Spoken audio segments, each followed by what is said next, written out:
I want you to imagine that you're driving in a car. You're behind the wheel, but instead of looking through the wide, clear, big windshield in front of you, instead you're focused on the rearview mirror. It's all your eyes are focused on because you want to know what's been behind you, what you've driven past. But that won't get you anywhere because if you're so focused on what's behind you in that rearview mirror, you're going to crash with what's in front of you. Let's take it a step further. Maybe instead of just looking at that rearview mirror, you decide to turn around and look completely what's behind you. Not are you looking through a little mirror, you're just looking solely at the back. You are looking at what's behind you, the entire picture. What's gonna happen? What's gonna happen with what's in front of you? Now, mind you, you're still driving down the road. It's not like you stopped and looked behind you. You are driving. That gas pedal is pedal to the metal, you know? What happens? You're gonna crash. You're gonna crash of what's in front of you. Now, I want you to think about the design of a car. If you look at a car, you have the windshield, you have your 2 mirrors, 3 mirrors, you got 2 mirrors on the side, 1 on the front, and then you also have your back windshield. What happens is you look at it, and the windshield is a lot bigger than any of the other things that's around you because that's where your focus needs to be. Your focus needs to be on that front windshield. It's bigger for a reason. The car has 2 mirrors, and those 2 mirrors are there for you to be able to glance at and look at different perspectives of your past, but not to dwell on the past of what you've driven behind. But if you fix your eyes on what's behind, you're going to crash. But if you look at it from the other side, if you fix your eyes on what's 2 miles in front of you, you might miss the turn that you're supposed to turn on.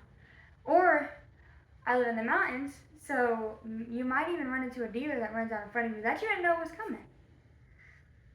What happens if you look 2 miles in front of you, you might end up crashing or missing what's in front of you, where you're going. It's important that we look in front of us where we're going because it's the most safest and the most intentional driving happens when you're looking in front of you rather than 2 miles ahead or turning around and looking what's behind. It's just safer that way. Today, we're going to be reading out of Philippians 3. So if you want to flip, you can flip there. But I want to talk to y'all about how to chase what matters and to stop looking and stop living in reverse. We all have something in our past that threatens to take our focus from the right now and right here. And also, the stuff in our past might control our future, the idea of where we might be going. Maybe it's guilt. Maybe it's trauma. It can even be disappointment, or maybe if it's even the nostalgia of things that have happened in the past. For me, it is, I love singing.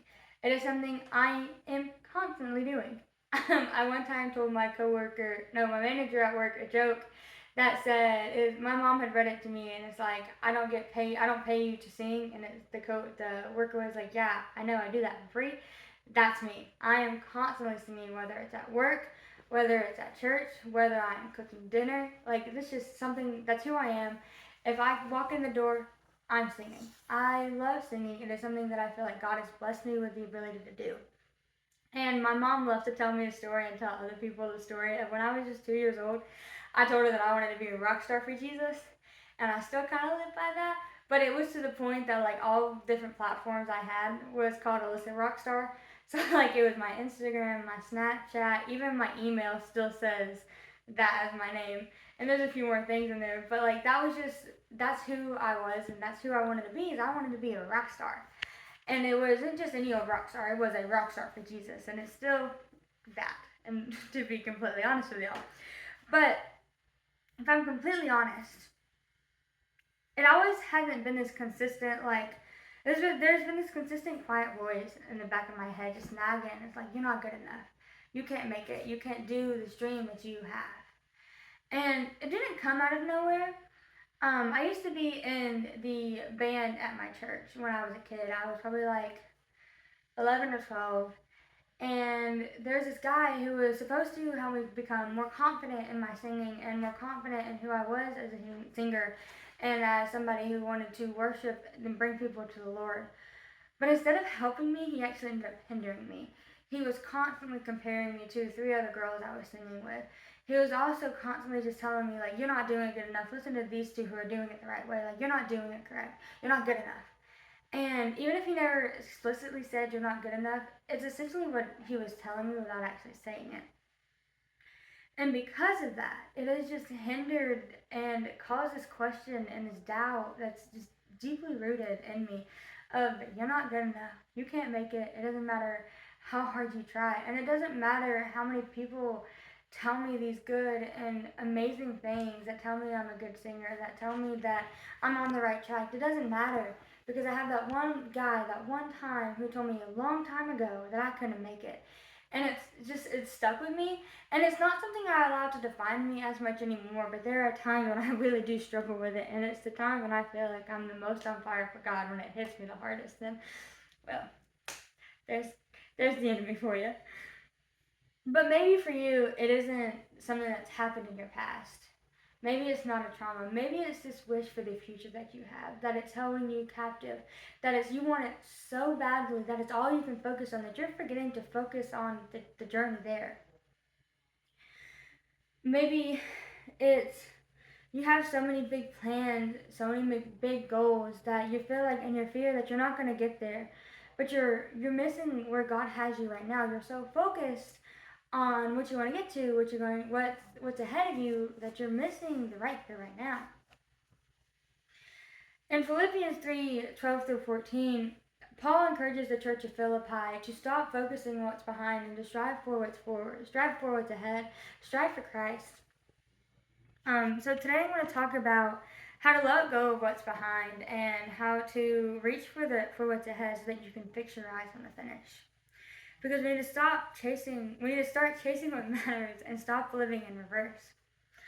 Point 1, if you want to write it down, is called Let Go of What's Behind.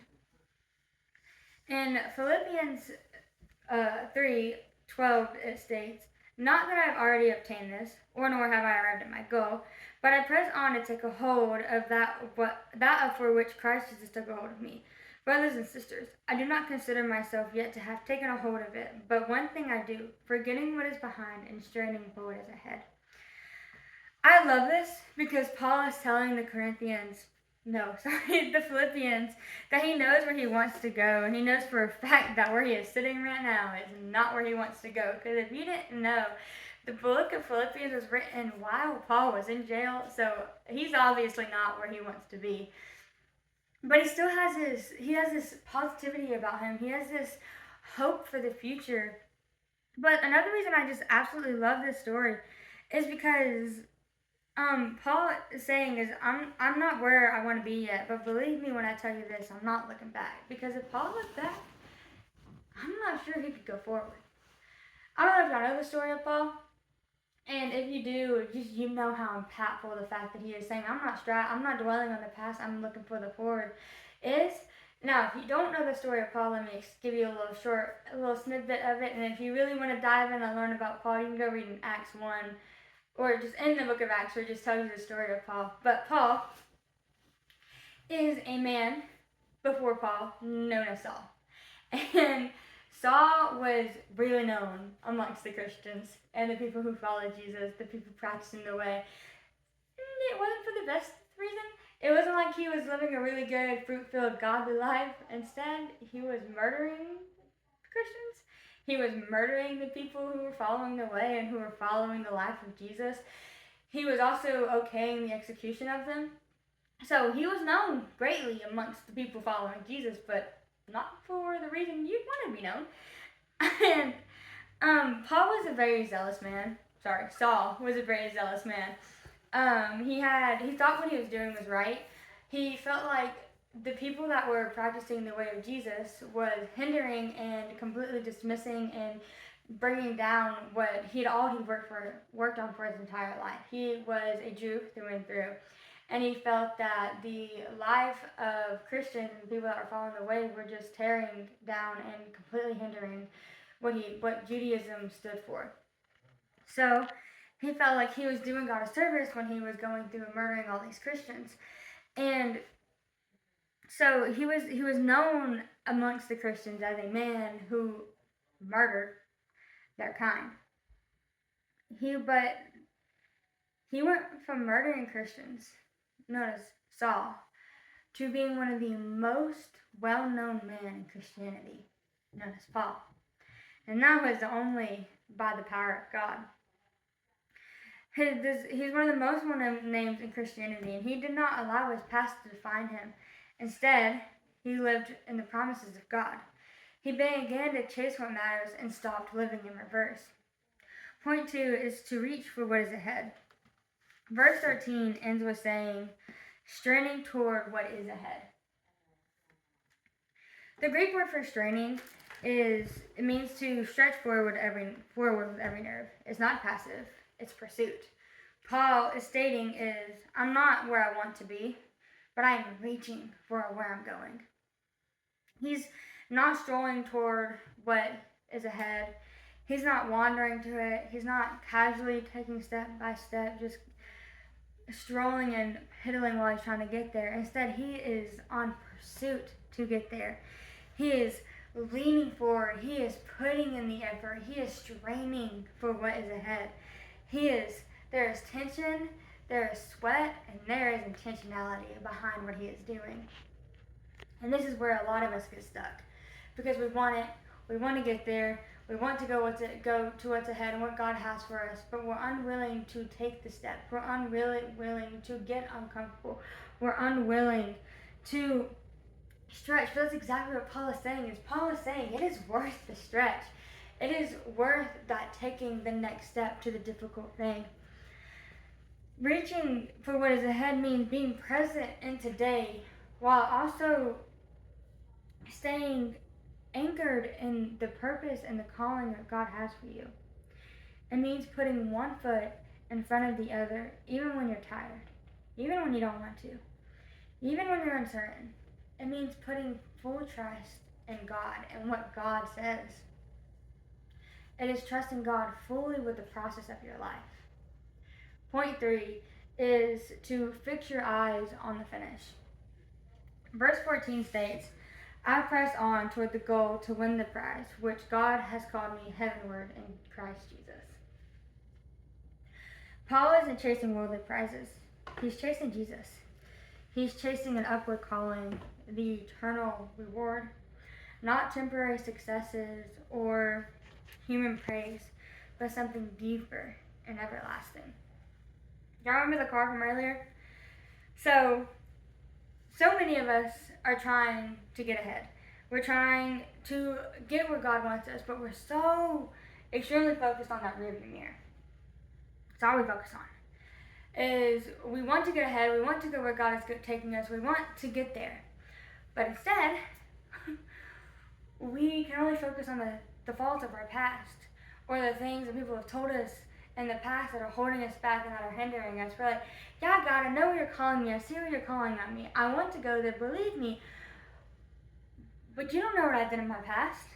Did you see what happened to me when I was 5 years old? Did you see the way I sinned against you when I was in high school? Like, God, there's no way. Like, I want to go there. Believe me, I do. But look what's all behind me. Look what I've driven past. Look at the things that are holding me back. We get so focused on the things behind us that we end up crashing to the present that God has for us now. Maybe it's nothing in your past, but in fact, you have this glorious future idea. It's what you want. Maybe one day you want to have a family, and you're so focused on having a family and so focused on being in that perfect relationship that you forget that you're in the season of singleness right now that God has called you to be able to grow closer to Him. Maybe it's that you're so focused on the future that you forget to see where God has put your feet right now. I come from a car riding family, and what I mean by that is we get in the car and we're traveling to our destination of a vacation. So yes, the rides were very long. The longest one that I can remember right now was 16 hours. Me and my sister drove from Georgia to Dallas, Texas, and it's a 16-hour car ride. Well, yes, it was a long and exhausting car ride. I didn't drive, but it was exhausting for me. So it had to be exhausted for my sister who was driving. It was a long car ride, but some of the best stories from that trip came from that car ride that we were in. We weren't so focused on the destination that we forgot to look at the journey we were on. The journey was just as fun as when we got there, if not, at times, more fun. You can't move forward if you're constantly looking backwards, and you can't focus on the now if you're so focused on the ahead. But here's the beauty. Jesus already paid for the past sins that we've done. And he has our future in his hands, and it's so perfectly done that it's in his hands. All he calls us to do is to stay present and faithful to the now, to continue to chase what matters and to stop living in reverse. I have days where I'm haunted by the things that have happened in my past, by the things I've been taught to the things people have told me. I still get anxious and about what's coming because, I'm about to graduate in a year and I don't know what I'm doing with my life. So I get anxious about those things. But when I live that way, I end up missing the presence of Jesus today and of God today. So what does God say about it? To forget what's behind, strain forward, and fix your eyes on him. It's time that we chase what matters. So what should you do? It is time to name, identify the things that you are still holding on to, and then lay it at the feet of Jesus. To ask God what he is inviting you to do right now, and then respond. To refocus your heart and set your sights on Jesus. And to live today with intention, knowing tomorrow is in his hands. What if we start doing something about it? What if we become the people who aren't controlled by shame or by overwhelmed by the fear and instead of being fully present? What if we become fully alive, fully present, fully surrendered? We wouldn't just survive, we'd flourish. It's time to chase what matters and stop living in reverse. Thank you.